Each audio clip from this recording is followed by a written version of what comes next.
Hey, thanks for joining us for another episode of Triple Play. Don't forget to likes, subscribe, share, support. That's right. Those 4 things. Yep. And you can support for as little as $3. And just a little plug is we're going into holidays. Don't forget we got merch.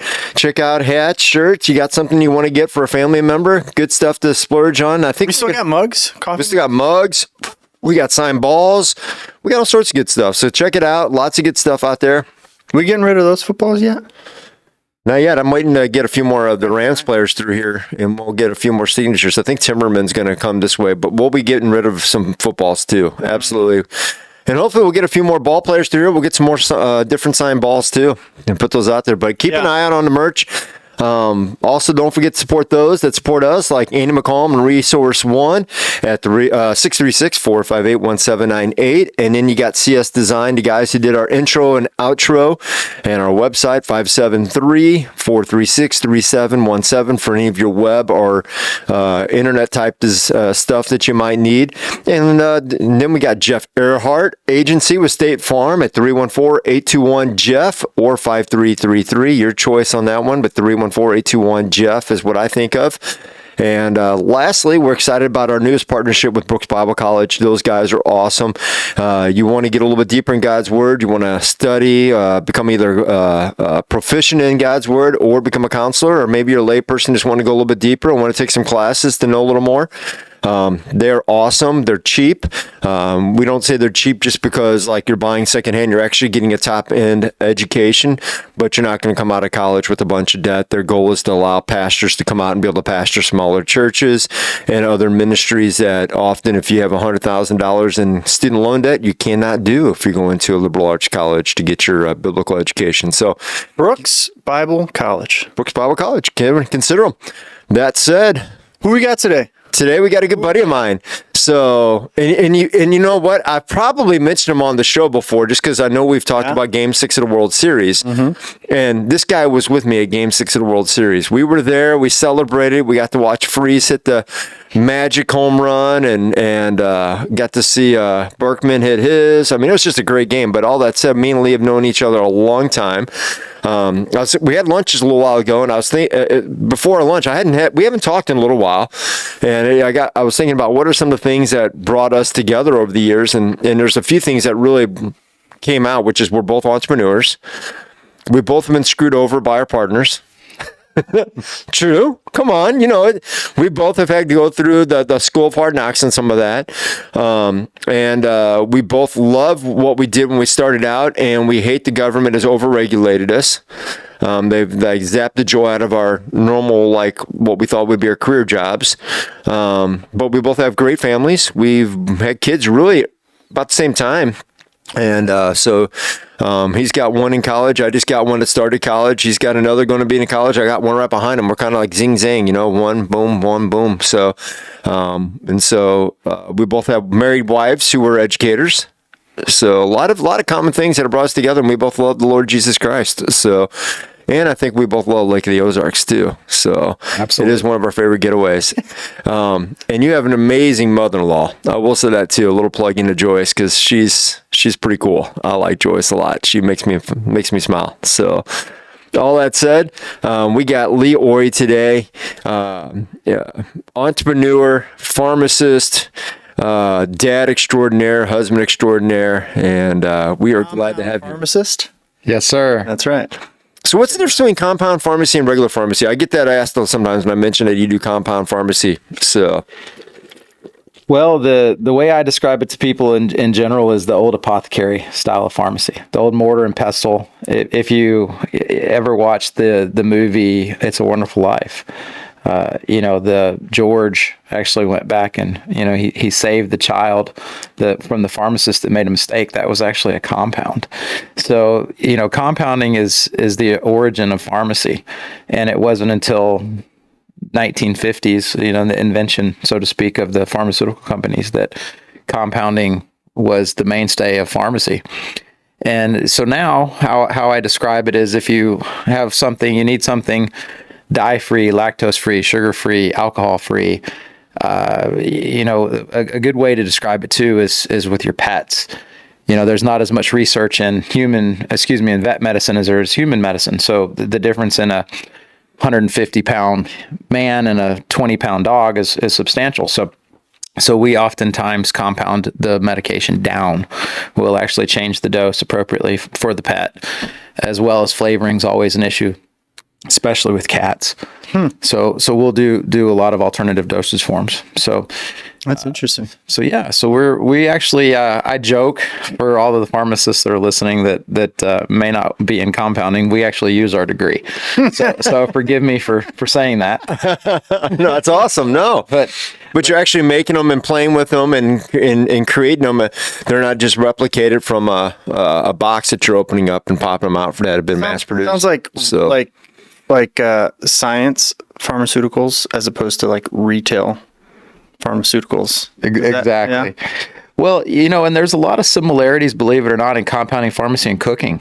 Mm-hmm. So when I interview somebody, I'm happy if they don't have experience. But one of my questions is can you cook? Mm-hmm. Can you follow a recipe? Because a lot of compounding is learning techniques and following them. And like I said, we have to understand the human body probably a little bit more so, than a Walgreens pharmacist. And, so we are all oftentimes looking at a problem and how can you affect it? And, what would affect that problem and what drug or what mechanism would do that. And, as such, we have to, when I took a mammalian physiology in college, I never realized I was going to use it as much as I do. Oh, wow. But it's cool. I love compounding pharmacy. As you said, the overregulation a minute ago. I love the art of compounding pharmacy. I love taking care of patients. I love finding alternatives for them and treating them or their loved ones. And there's so many times where we're the last resort. They've been to countless doctors, countless pharmacies, countless whatever. Mm-hmm. And then they finally get their way to us and we usually can help them. That's awesome.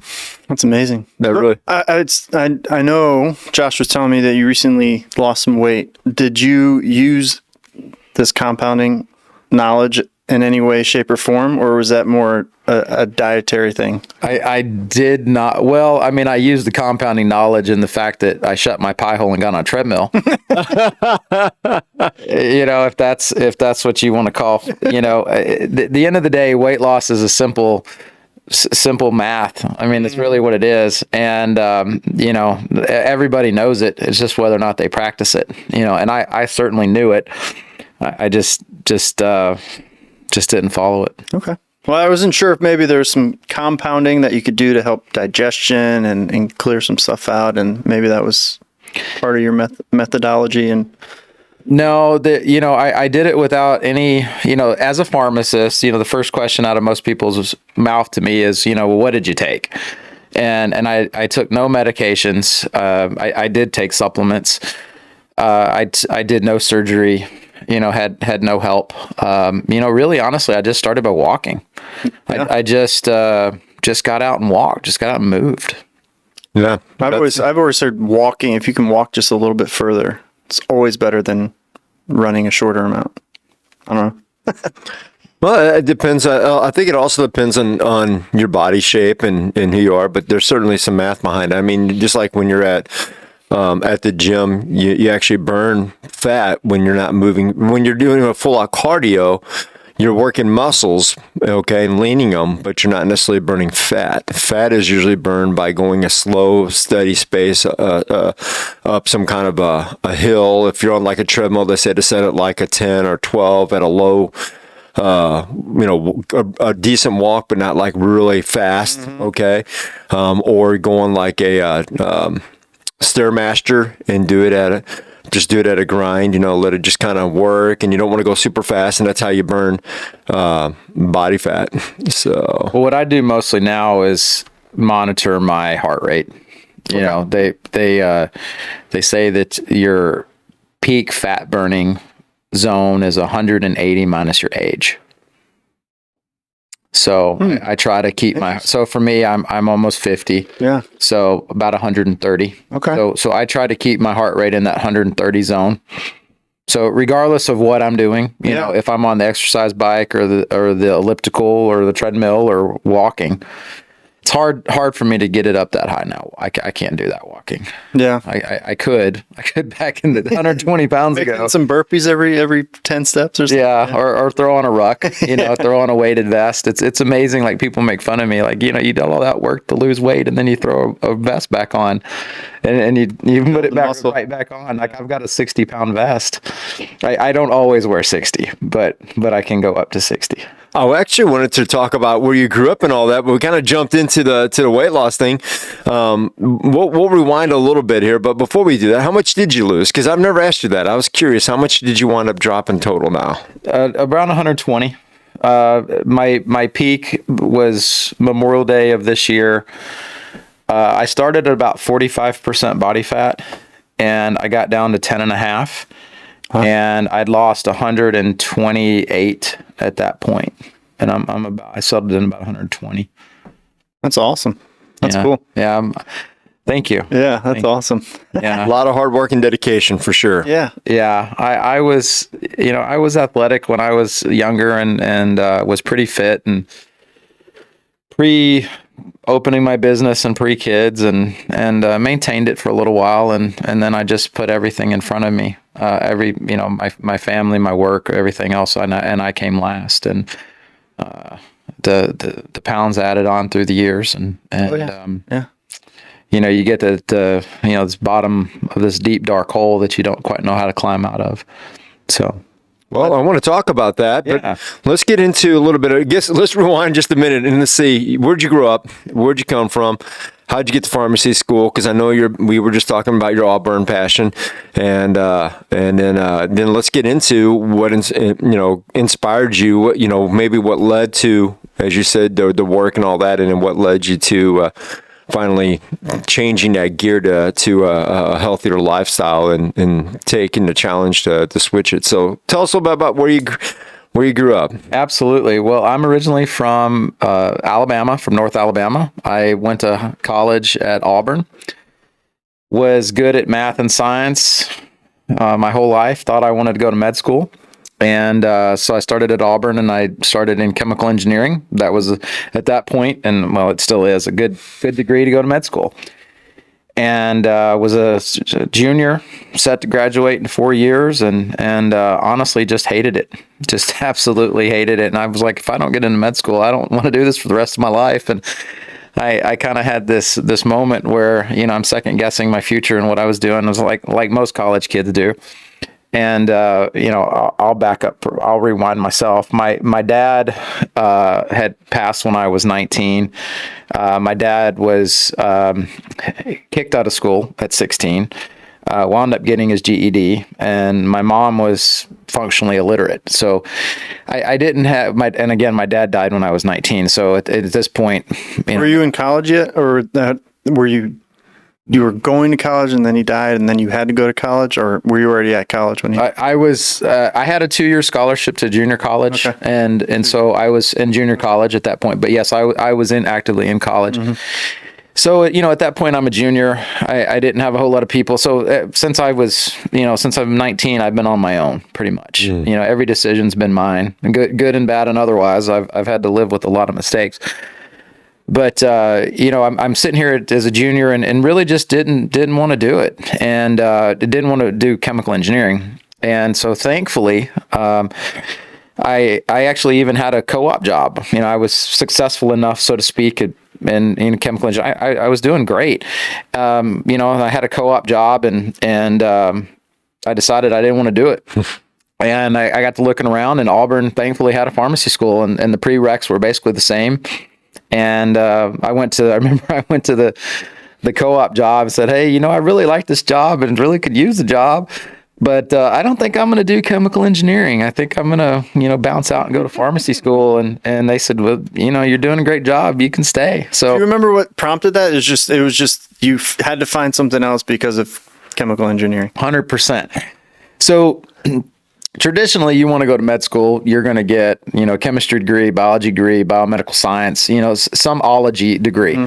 Well, they're worthless, unless you, so if I don't wind up going into med school, then at that point I'm getting a master's degree probably in something else, and at that point, pharmacy was a very sought after profession. Pharmacists at that point were in high demand. And the salary, ironically, hasn't really changed from 20 years ago. They were paying pharmacists so much then that they're pretty comparable. Wow. So I started, again, I just looked around and was trying to weigh my options. And at that point, pharmacy school had a 5-year bachelor's program, and Auburn did offer a PharmD program, which is a doctorate degree, which is a 6-year program, but I could get out in 5, which, I'm sitting here, I can do 5 and get, actually have a degree of something that I can use versus, a chemistry degree. And just fell in love with it. Just fell in love with pharmacy, fell in love with it, to wound up staying and get my doctorate degree. Wow. and got my PharmD and never even applied to med school, or it became an afterthought after I fell in love with pharmacy. So I graduated from Auburn and moved to St. Louis. My wife is from St. Louis, and met in Auburn. And so did you have to come back to St. Louis, or was that really just because she wanted to come back, or did you just think there was an opportunity with just as much here? What kind of prompted that? Because you guys could have stayed down there too, right? Well, I fell in love with the Cardinals. There you go. No, that is true. Might be true, yeah. Yeah. So no, while Alabama's a beautiful, awesome state, there's just not a lot to offer there. Yeah. And which we can certainly go down that rabbit hole. College football is life, and but you're pretty much 365 revolved around football. And I wanted other stuff. I wanted to do more than just argue about Alabama and Auburn. So I was never going to stay in Alabama. I was gonna move, and I still had my mom at that point, but I didn't have a lot of family. My dad had passed. It was time. No brothers, no sisters. I'm an only child. Oh. Yeah, and my parents were married 17 years before they had me. I was, as my aunt calls me, a miracle baby. Wow. So as for those of you that know me, I always get that explains that you're an only child. That's that explains your personality. Yeah. So for those of you that are going to listen to this, yeah, that's you. So no, coming to St. Louis was always an option, but it was one that I chose. That we chose. Had you gotten to know her dad? Because I knew he kind of mentored you a little bit when you first came up, didn't he? I mean, if I remember you talking to me. So yeah, and sadly, Ron passed about 5 years after we got married. So he had cancer and passed. He was actually officially diagnosed on our honeymoon. So. But yeah, he was a tremendous human, and obviously as is Joyce, as you mentioned before, for sure. So, but yeah, that was you look at St. Louis, and you've got a fantastic city with at that point 3 sports teams. We obviously have all kinds of culture and restaurants and what have you, that I just didn't really have that option in Alabama. There's no professional sports. If you really have no choice but to be a Braves fan, which, love the Braves, grew up with them. So, but you're traveling to Atlanta to go to a game, and, it just wasn't what I wanted. I looked at several places and pre-dating and ultimately coming to St. Louis, but there was, I thought about Florida or Nashville or even Atlanta, although I hate Atlanta. Sorry to those of you that are listening. The traffic's just insane. Yeah. So Nashville's that way now too. I mean, back then Nashville wasn't bad, but now Nashville's terrible. Anytime I go down there, it's like, man, I got to get there between the rush hours, like it is. You definitely plan out your route. You have to go through Nashville for sure. My wife went to Alabama, so Okay. Well, I won't hold that against her. So I understand what you mean by there's nothing wrong with Alabama. It's just a place I can picture like having the thought like, look around and be like, no, I don't want this for the next 50 years, kind of a thought. Yeah. I've got, growing up, there was 4 of us that are best friends, and 2 went to Alabama and 2 went to Auburn. And, I'm the only one that left the state. So the other 3 are still in town, and, we've been friends since 4th grade, and, they have families and lives, and, they're extremely successful men and have great families and great lives, and they're so I don't want to take anything away from the state. It just I just wanted to do more than I wanted to be able to do more, and see more, and we're almost to baseball season. Any random Tuesday night I can head downtown and go to a game. Mm-hmm. You don't get that option in Alabama. I can catch a blues game or go to the theater, go to a concert. Like, you're just not doing that, and I go down to the Hill and enjoy some good Italian food and you top it off with Ted Drew's, Mm-hmm. but I can't do that in Alabama. Mm. Well, there's got to be, I mean, I'm sure you would maybe agree that there's got to be something where you wanted to leave that life that you grew up with, I'm sure some pains and stuff, and plant your flag somewhere else, right? So it didn't have to do with St. Louis. It just was maybe not Alabama.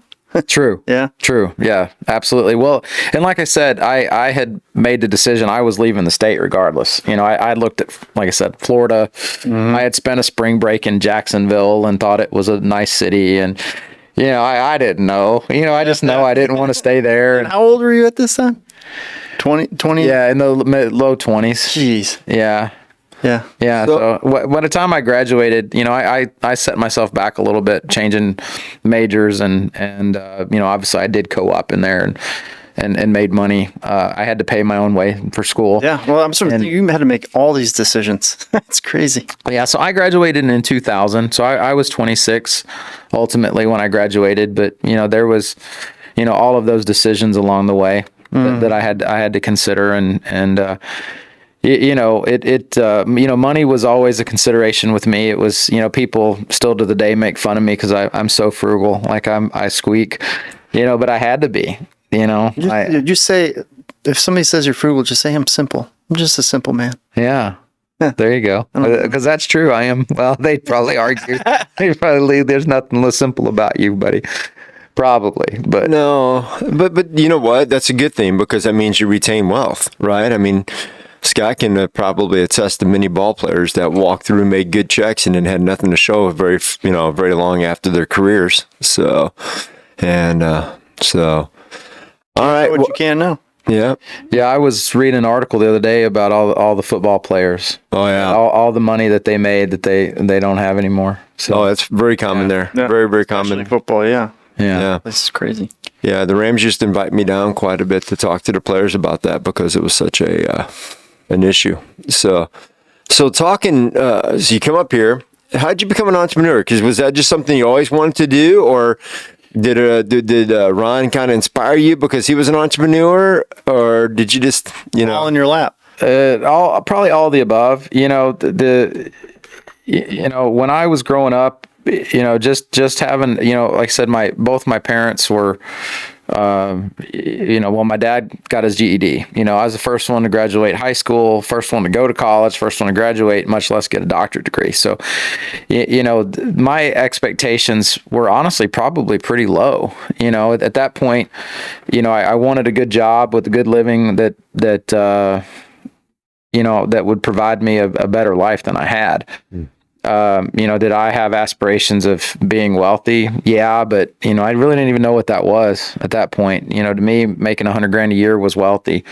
That was an infinite money at that point. So, the long story short is I was the first member of or first student at Auburn to do a rotation with industry, and I did a rotation with Eli Lilly, which is probably part of the reason why I wound up in St. Louis. Was they offered me a position and they had one in St. Louis, and so I started out with Eli Lilly, and was working here in pharmaceutical sales. I was in the Creve Coeur area, so I had, St. John's and Baptist and St. Luke's and Barnes or Barnes West, I really should say. So, so many hospitals, St. Mary's, I could just keep naming. There. Yeah.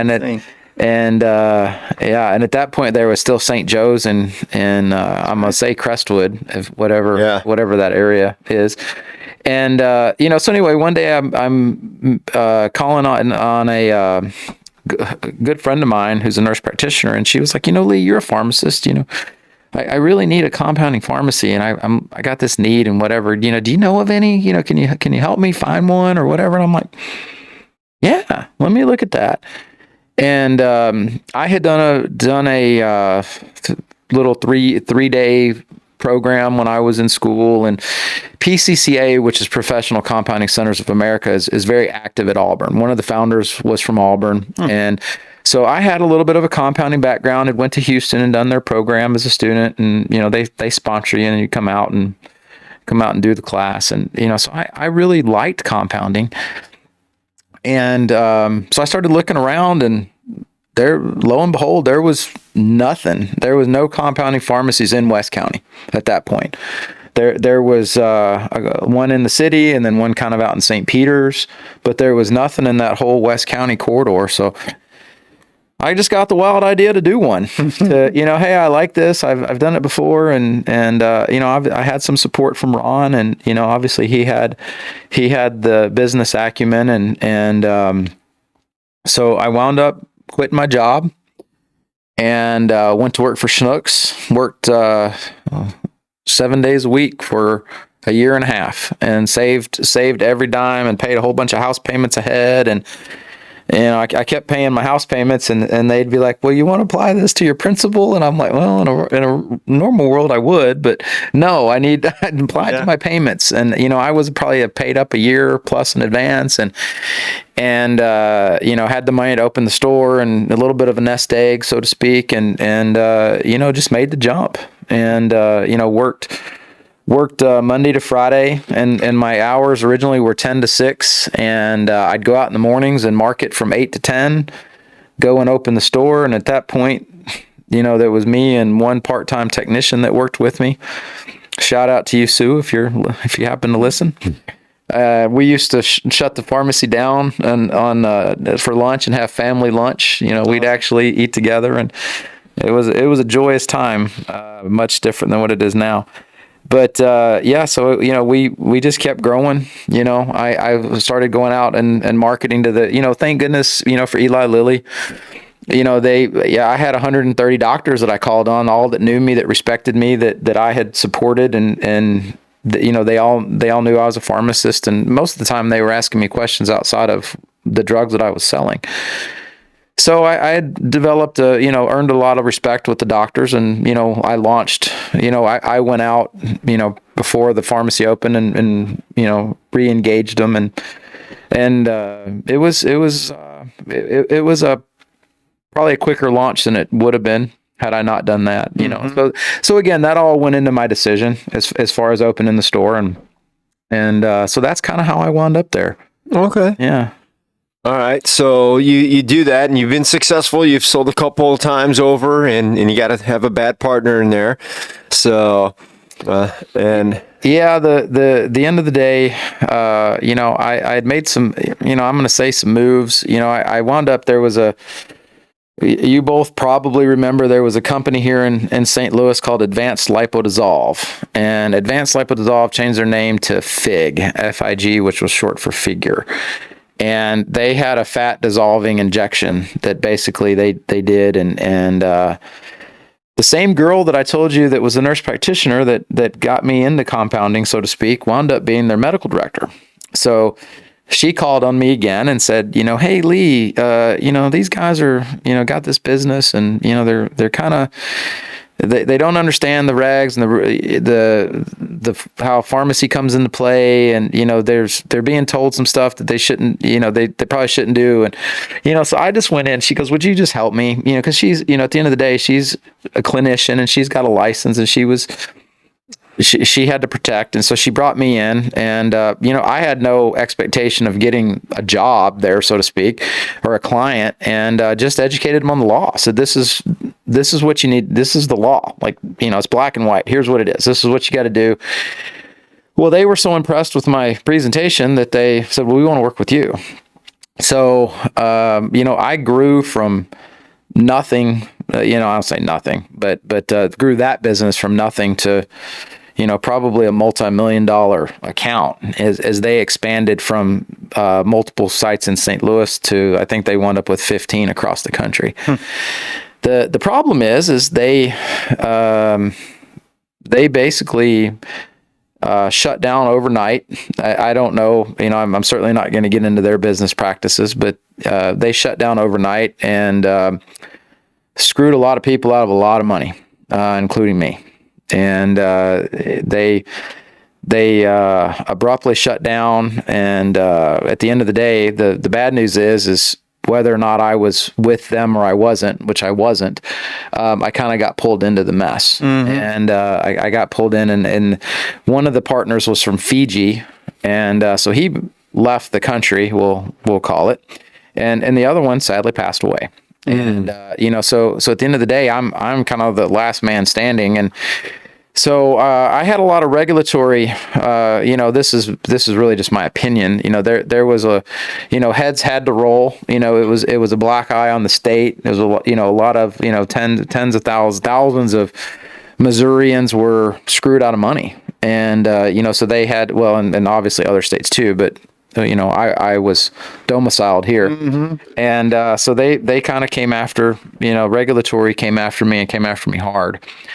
And I lost a lot of money in the process, and the money that was the receivables that were owed. And then furthermore, I got pulled into the bankruptcy. And as a vendor, I never had been in that situation before, so I had to do that. So it ultimately, what happened is I merged with another pharmacy. I felt on a necessity to I'm gonna say save the business. Yeah. And move locations, went to Westport, and it just wound up just being a horrible, I call it a marriage. A partnership's a marriage. It's just a business marriage. And it just wasn't fruitful. I'll just leave it there. And it just didn't work out. And ultimately, our principles weren't aligned, our business ethics, and I kind of wound up in that same situation that my partner wasn't a pharmacist. He was a businessman. So the same situation that I had battled when I went to Advanced Lipodissolve, and I told them, this is law. I wound up battling myself, wound up battling a guy that wanted to do things that may not have been totally legal in order to make money.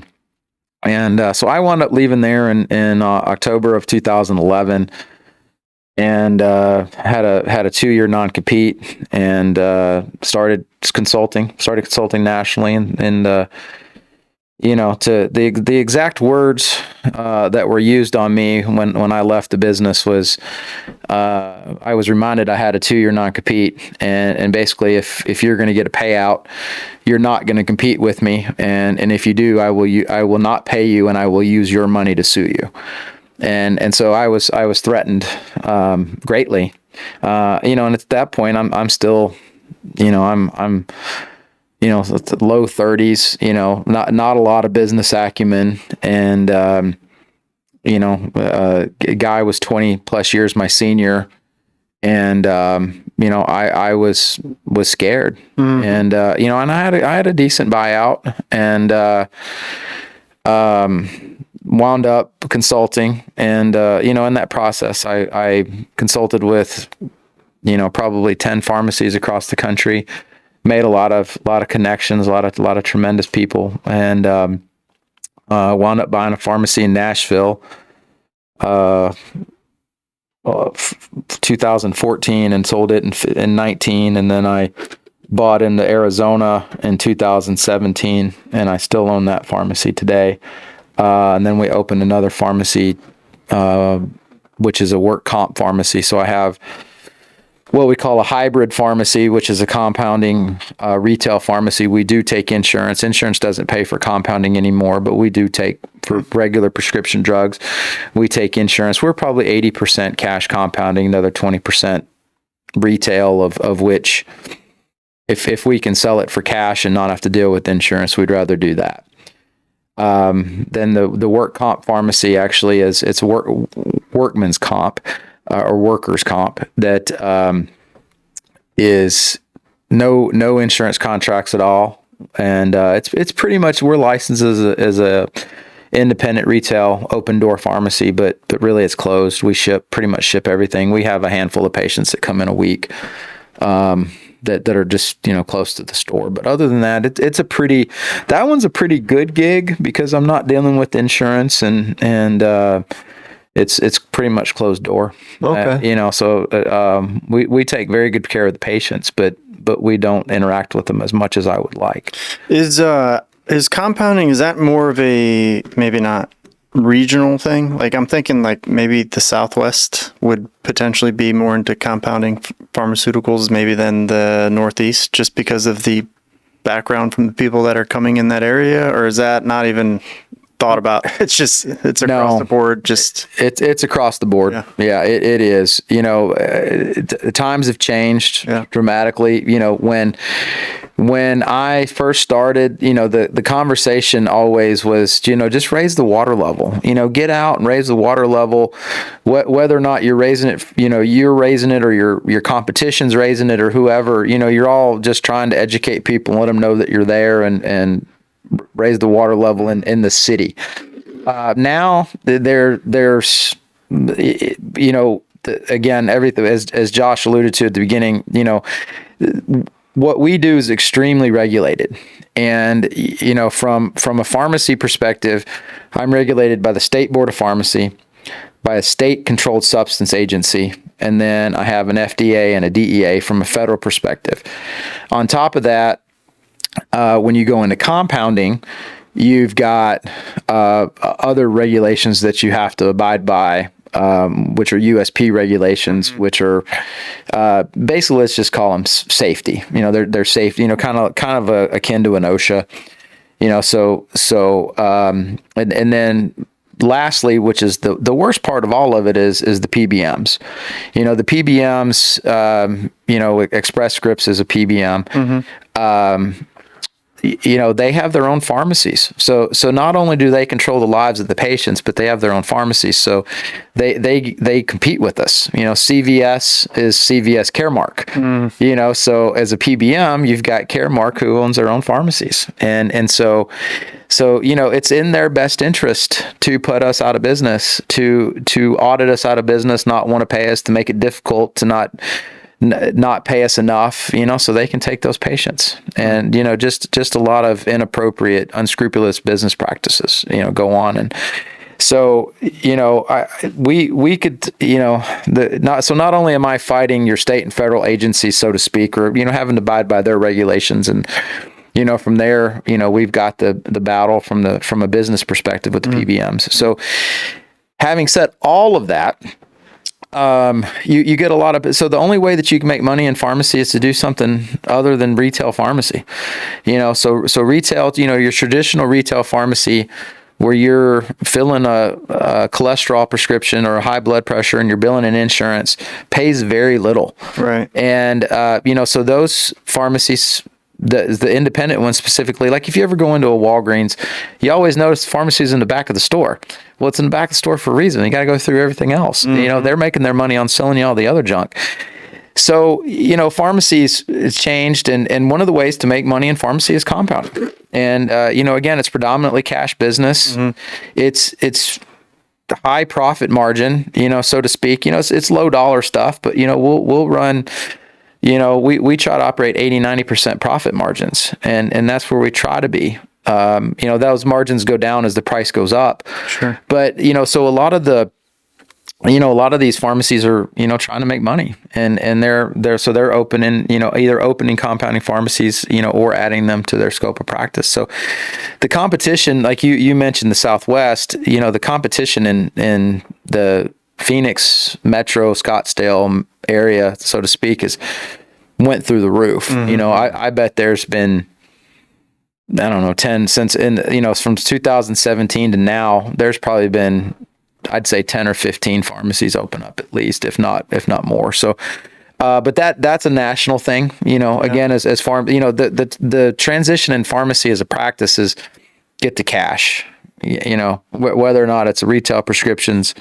If you look at Mark Cuban, he just started help me out here. I don't know. He does so many different things. I'm not sure. Yeah, it's a pharmacy that's cost plus. It's a costpluspharmacy.com, I think. Okay. And his whole model is I'm cost plus 15% or whatever it is. And so there, there's a lot of pharmacies that are going that way. They're just going to a cost plus model, or again, it's a cash model to try to get away from the payers. From the PBM. So, man, we went all over the board there. I like that. That's okay. I learned a lot. I'm sure you did too. Yeah. So let's talk about your weight loss. You get all through all these businesses, and in the past couple of years, you said that you kind of got to a dark spot and you didn't feel like you could get out. I'm assuming that's with the weight. So what all happens? So yeah. So with success came putting myself second, and third and fourth.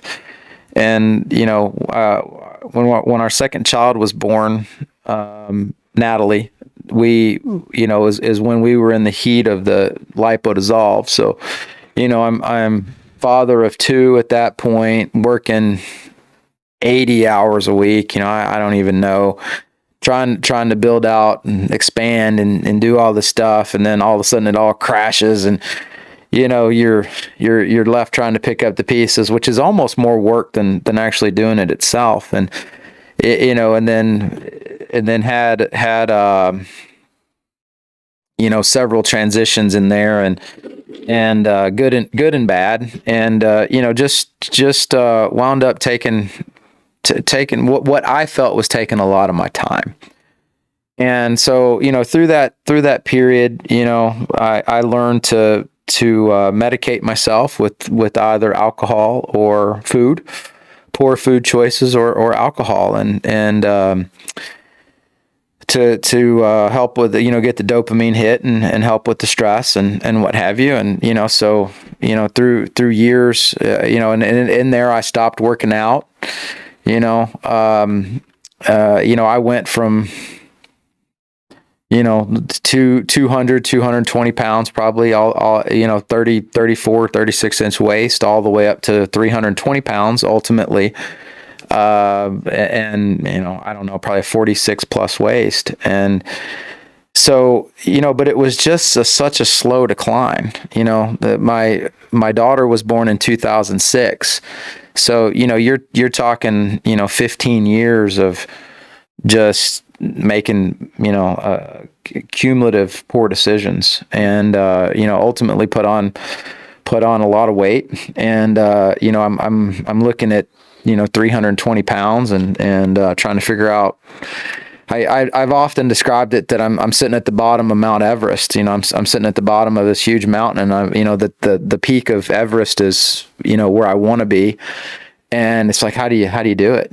How do you make that climb? And it was just to me, such a big climb that it was hard. I just could never overcome it. And, I based all my success on the scale.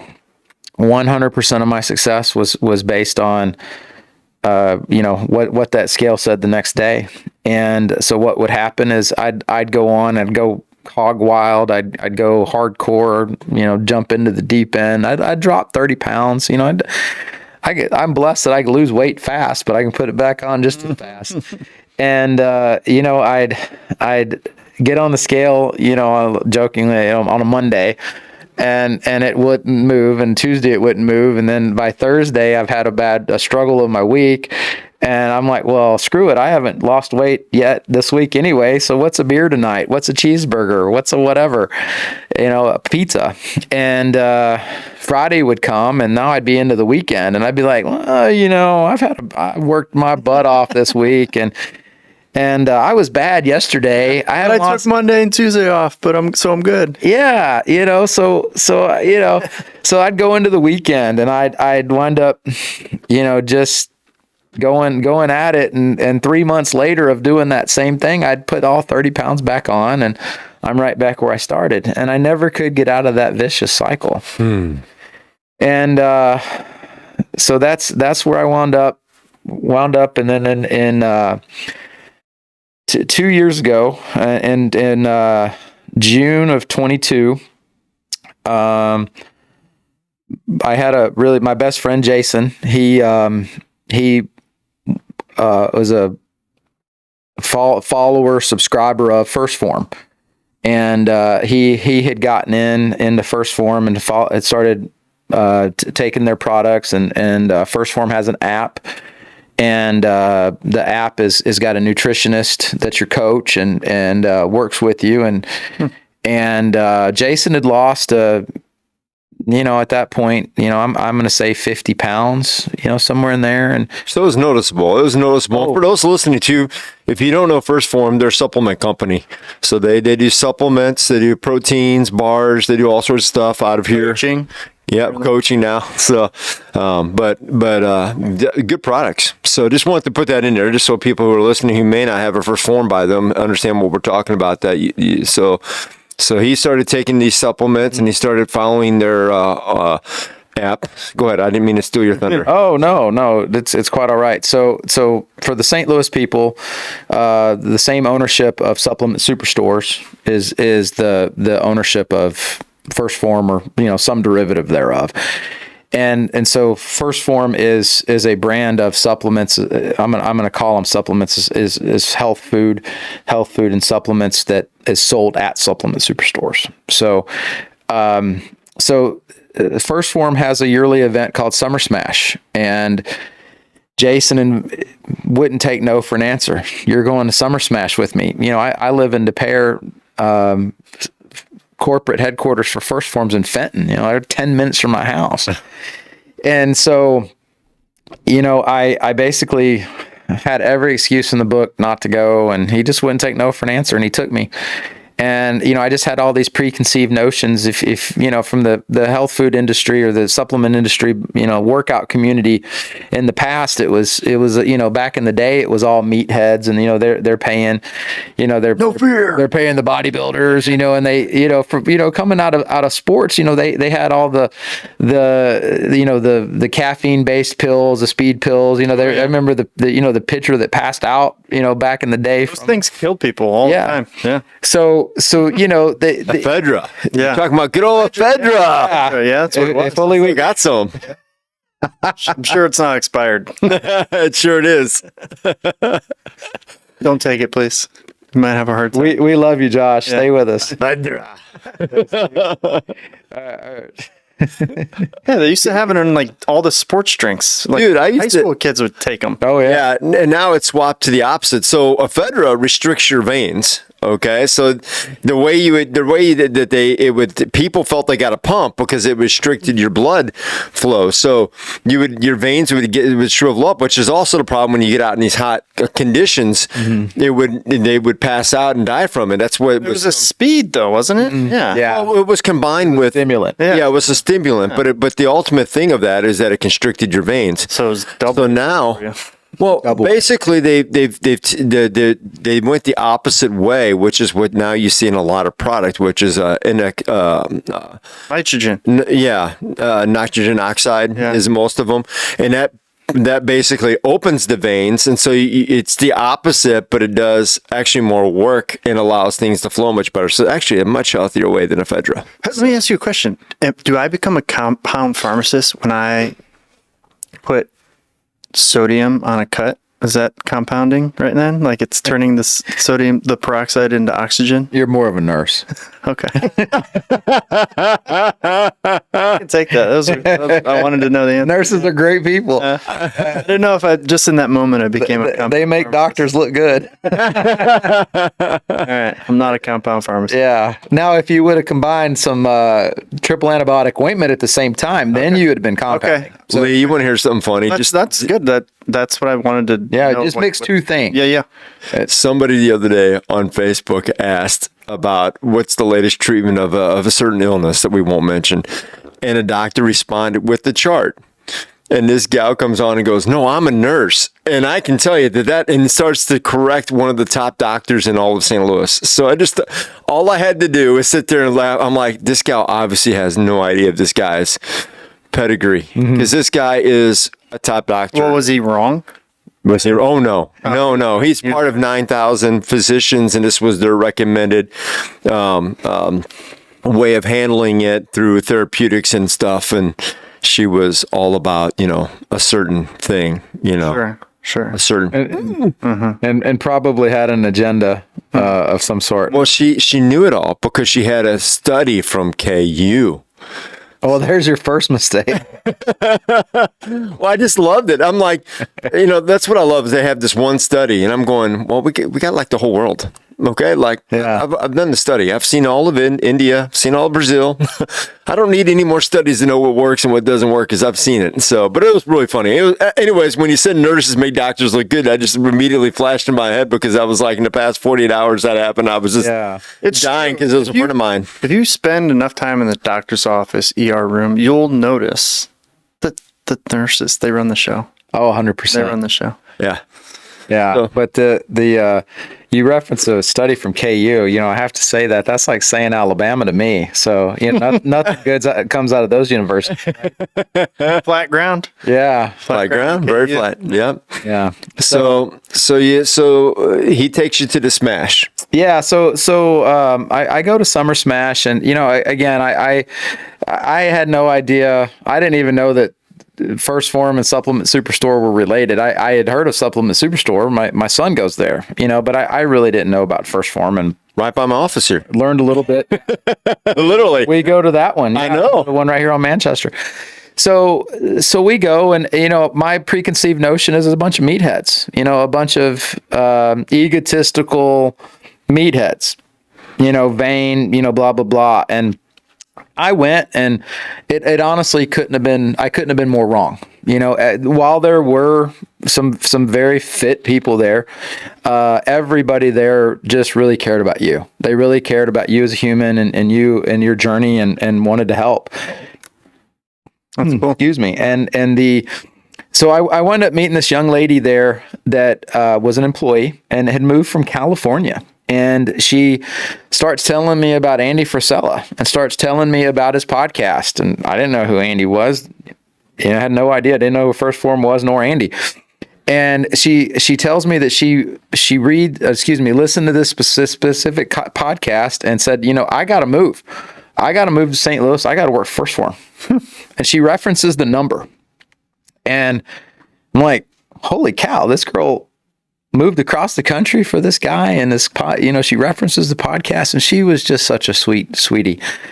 And so I walk away from Summer Smash. I can't say I was a changed person.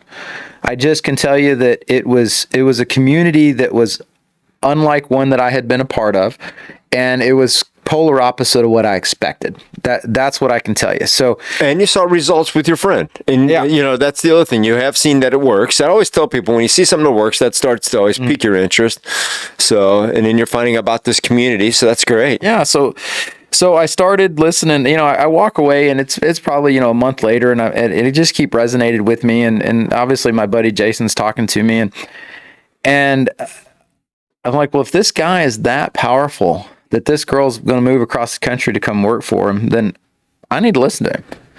So I started listening, and before long, I've listened to podcast after podcast, and I resonated with what he was saying, and it made sense. And he keeps referencing the earlier podcasts, which, again, this is where this girl decided that she was going to move, and so I went back and, for those of you that don't know, Andy Frisella developed 75 Hard. So, he references the 75 Hard podcast. What's 75 Hard? Just tell them what that is. So that way, Well, people would confuse 75 Hard with a workout. 75 Hard is a mental toughness strategy, make your life better process. And while it does involve working out, it's much more. And so the without going into great detail on 75 Hard, it's, there's several. You can listen to the podcast and learn all the details, but in essence, it's both a workout and a changing of your mind. Yeah. So, and it's your thought process. It's a 75-day program, which is why it's 75 Hard, and it is hard. I am man enough to tell you that I attempted 75 Hard, and I failed out on like day 55. I fell asleep at 1 o'clock in the morning reading my book. But one of the things that you have to do is read 10 pages of a nonfiction self-improvement book, and do it every day. And I had done all of my stuff, and except for that, and fell asleep.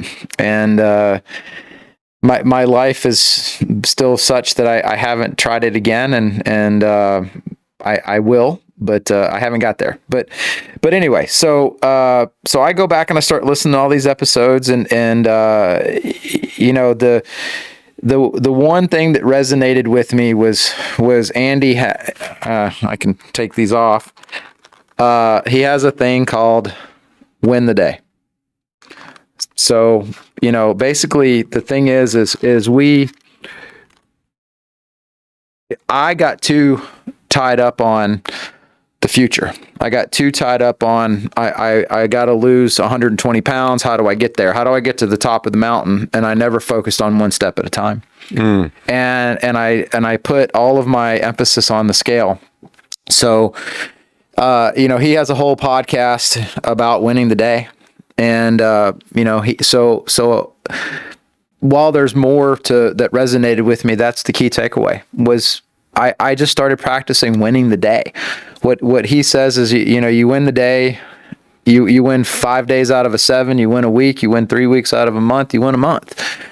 You win 10 months out of a year, or 8 months or whatever, you win the year, right? So, I just started focusing on stacking wins. David Goggins would say, putting cookies in your cookie jar. Yep. Great way. I like David a lot too. That's the thing, like stacking.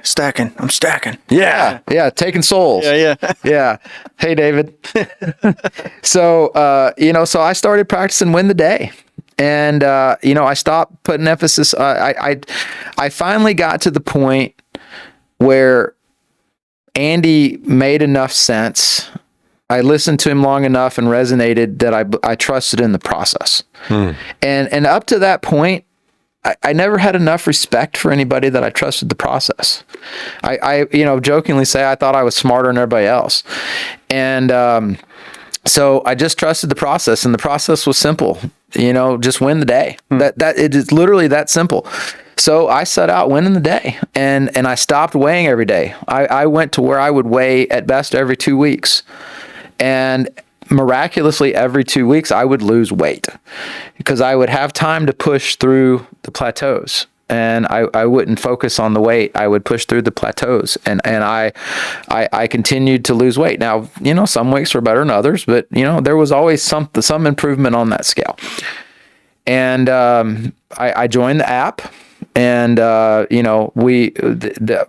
thankfully, just by pure luck, the coach for the app is Jeremy Mullins, and Jeremy is referred to in First Phorm as the GOAT. Like literally the guy's an absolute legend in First Phorm. He's had more he's had like 30 something transformation winners. So many he's lost count. Wow. And he's just not only a fantastic human, but he's a fantastic coach, and he's a veteran. He's still active, and just a fantastic person. And so the long story short there is I'm still figuring it out though. I'm figuring it out. I'm watching all the Jeremy stuff. I'm consuming all of his content, but he doesn't even know who I am. Doesn't even have a clue. Like, I'm on this app and I'm walking, I'm walking, I'm doing my thing, and I'm dieting, and I started doing fasting. I did intermittent fasting, and then I went to keto intermittent fasting. That's intense. And it works well. It's a great diet, and it worked well for me. And I was walking anywhere, I had to build up to it, but I'd walk probably a minimum of 6 miles a day, upwards of 12. And and walking is a fantastic way to burn energy. To speak about what you said a minute ago or earlier, is walking burns calories, but it doesn't increase your hunger. So it's not running. You can burn calories, you can get out. But at the same time, while you're, again, calories in, calories out, it's all a math equation. You're burning your calories, but you're not making yourself hungry to eat more. So I started, I lost 100 pounds doing nothing but walking and fasting and keto intermittent fasting. So that's all I did. You want the magic formula? Shut your pie hole and get on a treadmill. I mean, that is literally, it's that simple. So finally I don't know, I've lost, let's just say 70 pounds. And I reach out to Jeremy for the very first time on the app, and I message him because I had some questions and introduce myself, and he responds back with, "There's always one." And I'm like, what the heck does that mean? He goes, "There's always one of you that's in the background doing your thing, losing weight. I don't even know you exist." and this challenge, I didn't think we had one, but here you are. Popped up. Here you are.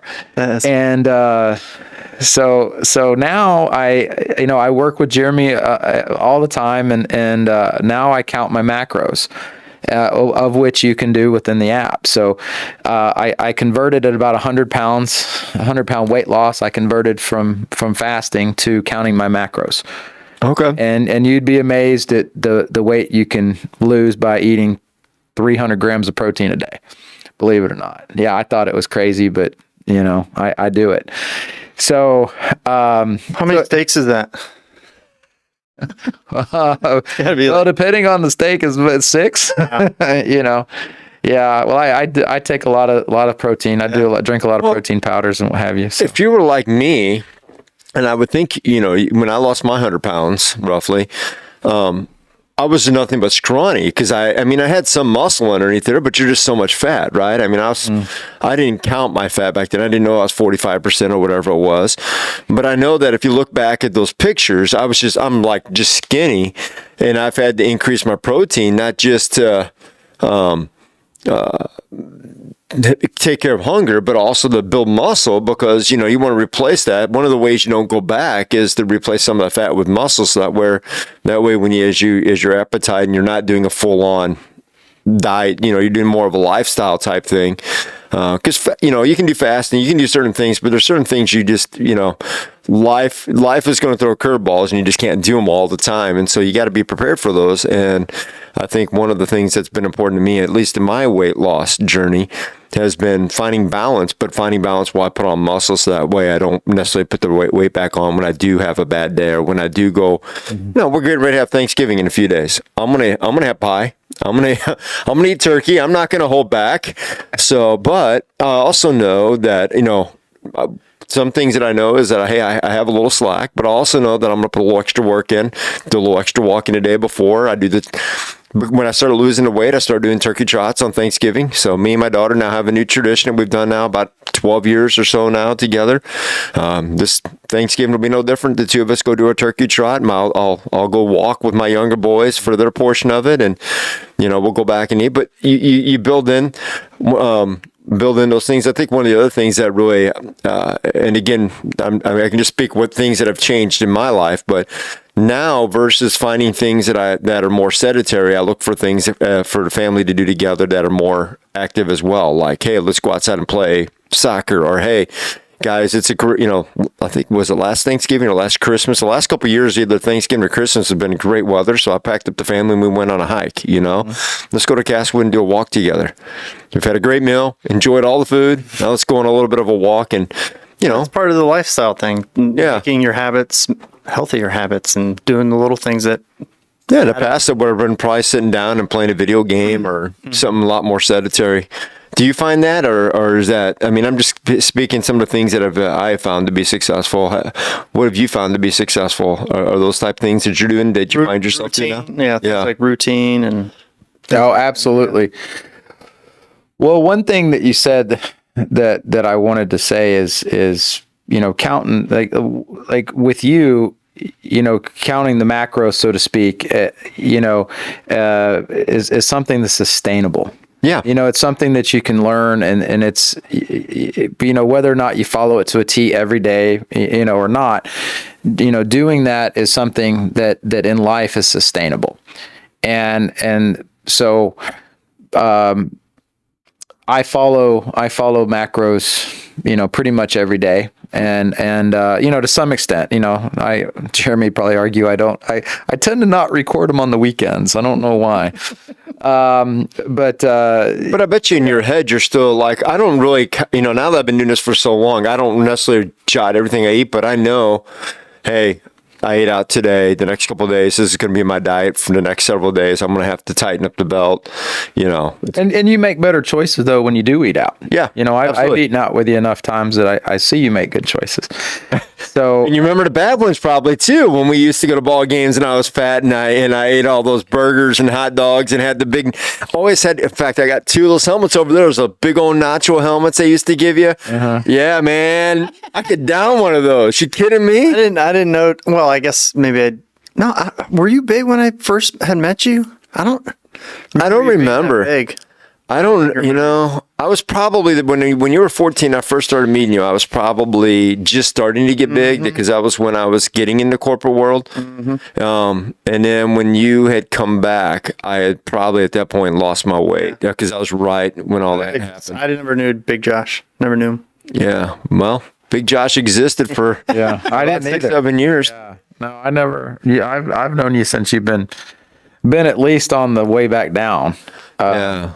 But to speak to that, I have an Apple Watch and I work on closing my rings every day. So the Apple Watch has three rings, a stand goal, which again it's just to get you up and moving, and then there's an exercise goal and ultimately a move goal, which is a calorie goal. Mm-hmm.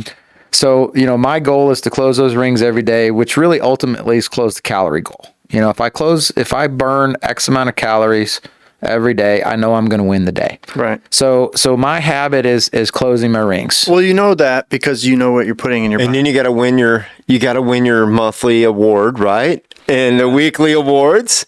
You did 7 in a row. Come on. Yeah. I close my rings too. That's I may not count calories, but I definitely love to look at my little rings when they close every night. That's how I know I've done a good workout. Well, we need to share data then. So, you're welcome to anytime. I don't know how to do it. You show me how to do it. I will gladly share mine because I try to close them every day. And, occasionally a kid's got a school thing or whatever, and I just can't get to the gym that day. But so that's the thing is I've got a great support system. We've actually not only do I have the First Phorm community, but we've formed a little group. We're all First Phorm. We're all inside of First Phorm.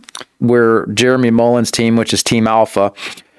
We're all in that group, but we all have a little group that we do, and we have a text group that we talk and we share our data on our watches. And when we're having a bad day or so somebody doesn't want to work out, I can see that my buddy Jason's closed his rings. My buddy Jason finished his workout. They've done things in a day that show that they're out moving, they're out working, and if they're doing it, I got to do it. So Apple's got a nice little community system too. So we all share our data. We all text. We call them non-scale victories. We all text our status, our updates, our victories, or whatever. We support each other. So we've got a fantastic. I've got a fantastic support system that. Not counting, friends and family that support me, and they all know the journey I'm in and are on, and they do the best. Like, when we went to lunch before we came here, we'll eat what fits in your diet, and you're cognizant of the fact that I'm trying to do these things. And Most people in my life are. No, I don't have anybody out there trying to sabotage me for sure. So you'd be surprised.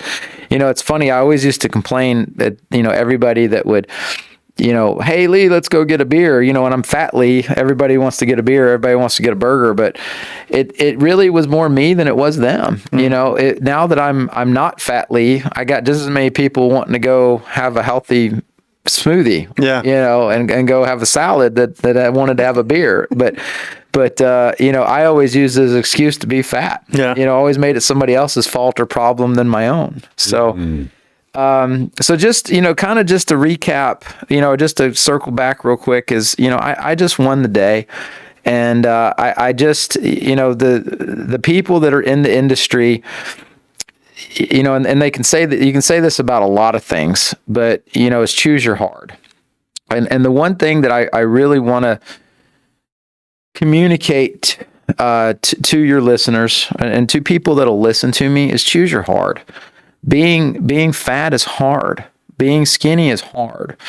But I can tell you that the one thing I was obese, I was morbidly obese for, up to 15 years. So I have a pretty good perspective on what it's like to be fat and what it's like to have to compensate. And so I put myself last and I thought I was doing the right thing. And I thought I was doing good for my family and my business and my everything. And I just didn't have time. And now that I've climbed that mountain and I'm not to the top of it yet, but I'm working on it. But now that I'm on my way, what I've learned is when you are fat, you compensate. You have to compensate to get through your day. Everything takes longer. So anything from going to the bathroom to taking a shower to cutting your toenails. You ever tried to cut your toenails when you got a gut that you can't bend over? It's not fun. Putting on clothes, it's not fun. You're compensating for everything. When you go shopping, I would imagine it takes longer to find what you need. Yeah. And I mean, just, you're moving slower, so now I work out, every day and I close my rings and I'm making healthy decisions for myself. And it costs me no more of my day, no more. So what I traded for being fit, I traded all the compensation that I did when I was fat. I can put my clothes on like that. I can take a shower like that. I can cut my toenails. I can walk faster. I can do things like the things that you don't realize, and Josh, I'll turn to you as you might have experienced this, but the things that you would shy away from when you were fat, like you mentioned going and playing soccer with your kids or going on a hike or doing, it didn't even have to be that. It would be like, hey, I need these boxes moved. Well, I got something to do, and you'd go somewhere else, and it just, I've never been lazy. I was far from lazy, but I would shy away from things that I would sweat so bad that it was embarrassing, and again, I'm huffing and puffing, and meanwhile, the other person's carrying the boxes like they're nothing. So the end of the day is choose your hard. Choose your hard, and being fit versus morbidly obese it takes me no less time in a day than the other. I'll tell you one of the things that I noticed too, you kind of mentioned it, but is you overcompensate in who you are too, because you want people to like you. You don't want them to see the weight in front of you.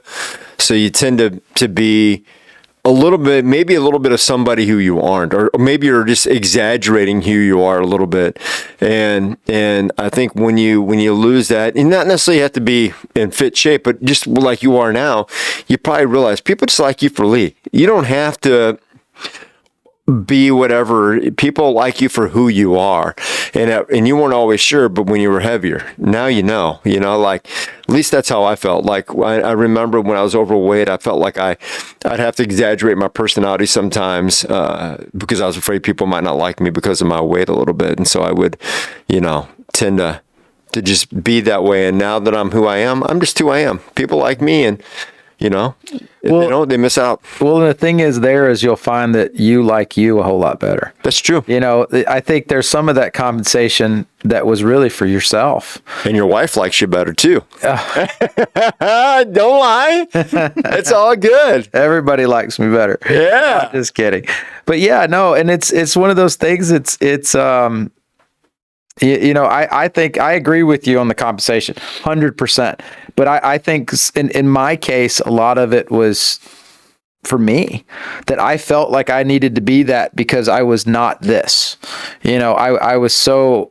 Now, kind of what I meant, you just felt like you had to. It doesn't necessarily mean that you had to. Right. But you felt like you had to because you weren't sure how people felt about you. And it was really your own self-perception of your image. Mm-hmm. And to recap a little bit more, you felt like the weight loss was I've heard you mention it twice, a mountain.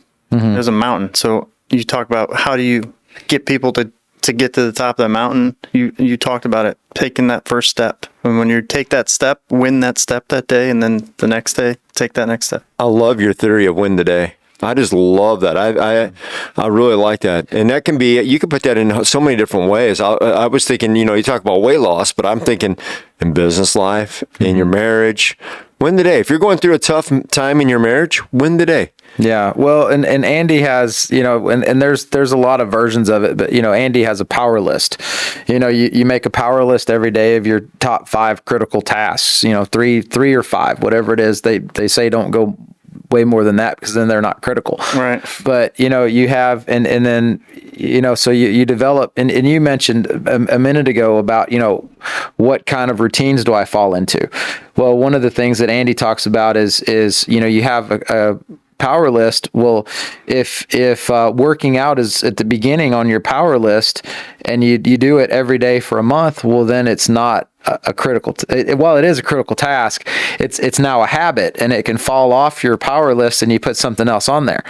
And it, and if you apply that, as you said, Josh, to all aspects of your life, it's powerful. And so, that's why, so my team, I told you we got this little text group that we went to Summer Smash this year.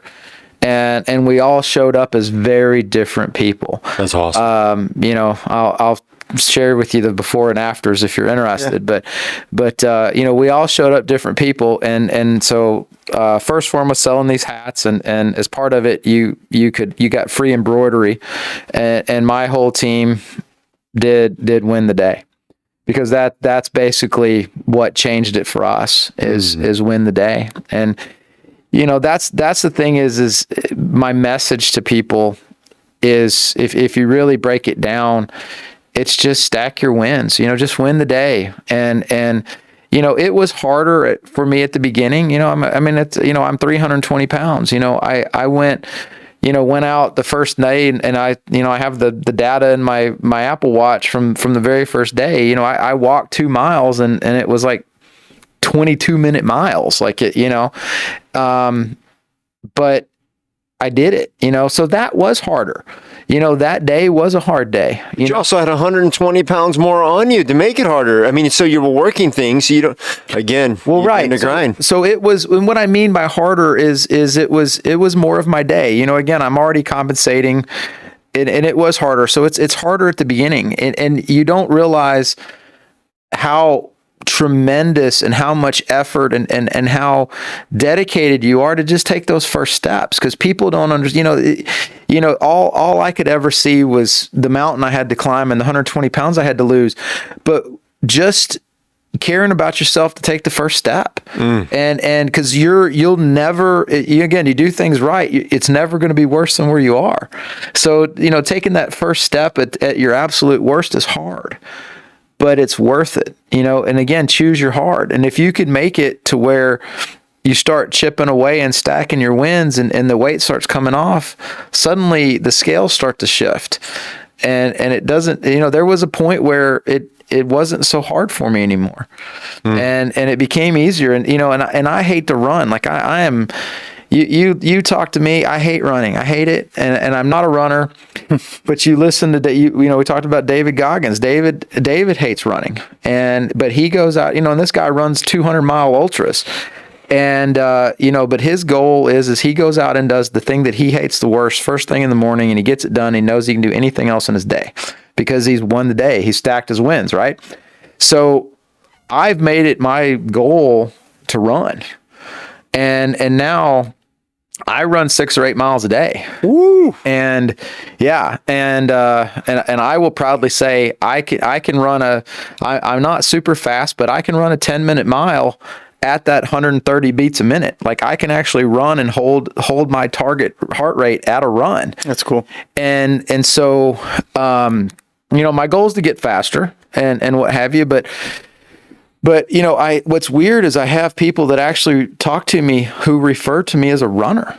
They actually they've called me a runner, and I'm like, I'm not a runner. And they're like, Lee, you run 6 to 8 miles a day. You're a runner. Yeah. I don't care what you don't think you are, but you're a runner. And I'm like, so it's been a huge transition for me to actually think about that. But again, my first day was 2 22-minute miles walking, huffing my butt off, probably sweating like a beast. Mm-hmm. And and here I am, out the other side, and I can run 5 miles in that same time. And you're saying, and people listening, the work that you've put in is hard. It's gotten easier, but initially it's hard. But that hard is what, maybe I'm hearing this wrong, but what I hear is that hard is not harder than your lifestyle being overweight. 100%. Okay. It's very well said. Yeah. It's a lateral move. Yeah. So you keep saying, you've said pick your hard, but literally if you stay stagnant, that is your harder. So you're choosing harder, right? Right. Yeah. Yeah. You're choosing, being rich is hard, being poor is hard. Yeah. Like Josh said, apply it to other aspects of your of your life. Stack your wins, and it's not hard to be financially free, or secure. It's not easy to do that, but it's also not easy to flip burgers and live paycheck to paycheck. Mm-hmm. Both of them are hard. It's just, it's just a discipline to do one or the other. And that's the thing that, so once you get into, the irony there is there's the correlations between personal fitness and financial fitness are very similar. It's just a discipline. It's a discipline to do it. Well, I think that's a great place to end today. Yeah, that was great. Is that good? Do you have anything else you wanted to say? No. Because I really thought that you've really laid out. Win the day, choose your hard, and it's discipline. Those are some of the key things that I'm listening to you, and they're all resonating with me. I'm gonna be reflecting on this conversation the rest of the day. I always do that, and I love it when I get to edit because then I get to listen to it a couple more times and think about this. Win the day, don't quit. I think I'm talking about, we've been talking about your weight loss more recently in this conversation, but I'm thinking about your entire life. There's been some things that have knocked you down, but you've kept going. You've had mountains in your life, and you've taken the step, whether you've known it, like moving, going to college without your father, moving to be here with your wife, like starting a new company. You've always taken the first step. So maybe in your mind, you hadn't taken the first step, but if I would have known you and known that was a thought, I would have almost guaranteed that eventually you would have taken the first step. Well, I appreciate that. Yeah. I can see what you're saying, and I appreciate the analogy. Yeah, it's just that, had I had a you in my life at that point, would have said, hey, Lee, you've already taken the first step 20 times here, What's holding you back? Yeah, what's wrong with this one? And now that I know what I know, it makes sense. So, it just took me 15 years to learn what you just learned in an hour, or what you saw in an hour, but no, those are the key takeaways. We've the only shameless plug I'll put in there is, we've been working, we work at the pharmacy on the regular. I honestly probably wouldn't have been successful in the amount of time that it was because of I did have some help from we developed some creams that have helped with muscle soreness and aches and pains, and specifically like a tennis elbow or overuse injuries, from bicep curls or stuff like that. So we have pushed, have developed some products that support the athletes, specifically the old men, the older, experienced, as Jeremy puts it, the experienced people in the group, and your weekend warriors. So we have done that, and that's helped me push through. Can you order those online? In about a month. Yeah, okay, we actually developed an over-the-counter product that is set to launch in December. When it does, let me know, and then we'll blast it out to people and remind them, and then I'll also tag it to this episode later on, so people go back and watch it, or watch it later on. We'll be able to I'm see sure that we'll product. have old people listening that want some soothing, relieving creams. Yeah, They're good. Yeah, wonderful. Well, thank you. Yeah, and I'll let you know when it officially it's in production right now, and it did so well.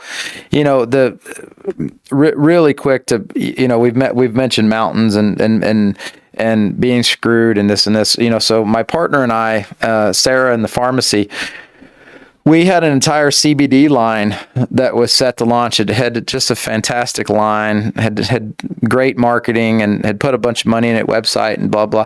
Set to launch March of 2020. That's unfortunate timing. Yeah, it was terrible timing, terrible.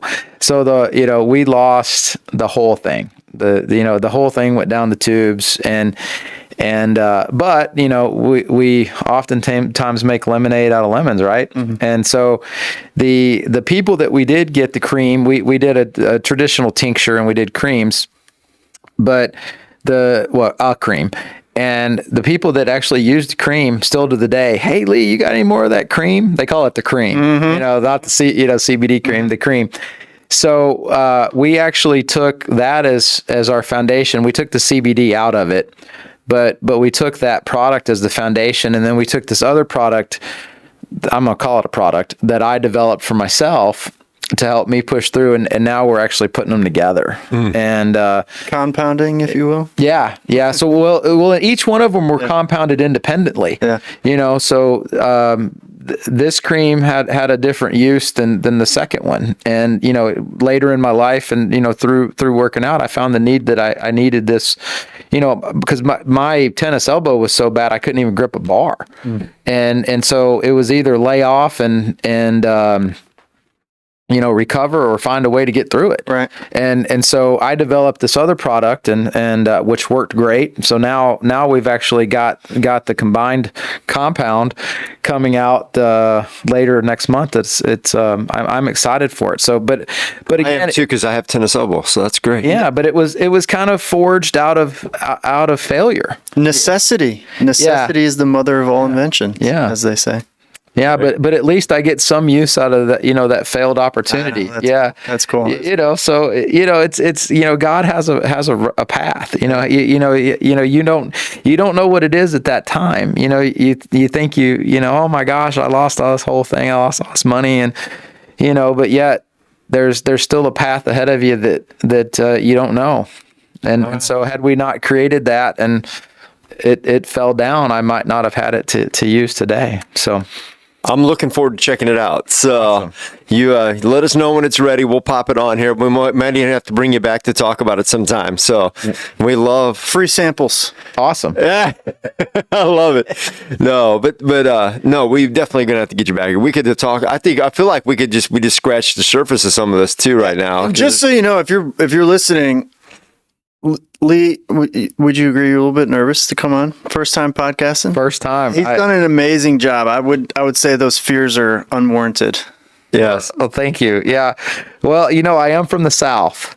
You ask me what time it is, I'm going to tell you how to build the clock. So I think we had some of that today. I think we built a few clocks. No, I thought it was great. And so we'll put that on there. We'll also have Andy's podcast. We'll link it to ours. So anybody wants to check out what he checked out and be inspired, do that. If you are interested in the intermittent fasting, we have had a podcast on that with a great host, and we'll put her stuff on there just to make sure you guys have that on this podcast as well. So you're looking for any of that kind of stuff, look down in the links. You'll see it along with the great places to grab merch and that kind of stuff and support us. And we appreciate you guys listening in. Appreciate you, Lee, being here today. And congratulations on everything from the journey to the success to watching your young boy become a man and your young girl becoming a lady, and she's an amazing. I love watching her on Facebook a lot. So it really is cool to see how God has used you all through the years, and I've been blessed to have you in my life. So thank you. And with that, guys, we'll catch you next episode. Thanks, Lee. Thank you.